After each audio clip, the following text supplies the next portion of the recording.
Mis teeb Utest fintechi? See on hea küsimus. Kõige lihtsam vastus on selline, et kui me võtaksime tehnoloogia ära, siis ega Utet ka ei oleks. Aga võib-olla, et see on liiga lihtne vastus. Ma selgitan veidi pikemalt. Me oleme jõudnud tänasesse punkti tänu sellele, et me oleme tehnoloogiat ise arendanud. Me ei ole kuskilt midagi kopeerinud, vaid me oleme ise arendanud ja seda teeb meie majas mitukümmend inimest. Lisaks me kasutame veel sisse ostetud teenusepakkujaid. Väga paljud inimesed kirjutavad tehnoloogiat.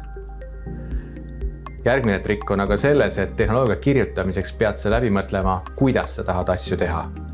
Sest masin kui selline on tundetu ja masin ei mõtle. Masin lahendab teatud algoritme, teatud järjestuses. Sa pead teadma, mida sa tahad teha. Ja siin tuleb mängu meie innovaatiline roll. Me küsime kogu aeg küsimusi, miks ja miks ei saa teha teisiti või kuidas saab teha teisiti. Ja nendele küsimustele vastates me defineerime ära ka oma äriprotsessi. Teades, milline on meie äriprotsess, me esitame nõuded tehnoloogiale ja tekitame selle. Ja siis me paneme selle tööle. See on hiigelsuur robot. Mina seisan siin praegu üksinda. Meil on üle 200 000 kliendi. Ainult 200 inimest suhtleb nendega, ülejäänud loovad tehnoloogiat. Ainukene viis nende rohkem kui 200 000 kliendiga toime tulla on tehnoloogia abiga. Täna on praeguseks esitanud taotluse järelmaksu saamiseks üle 2000 inimese. Nad on juba saanud oma taotlusele ka vastuse.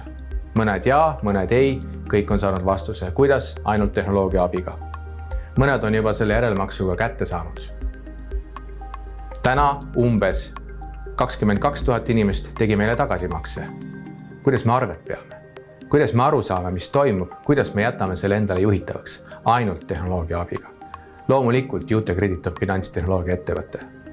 Keda huvitab, kui palju meil on andmeid? Meil on üle 17 terabaidi andmeid. Kui te küsite, kui palju on terabait, paneme selle suhtesse meie Rahvusraamatukoguga. Meil on rohkem andmeid kui Eesti Rahvusraamatukogus.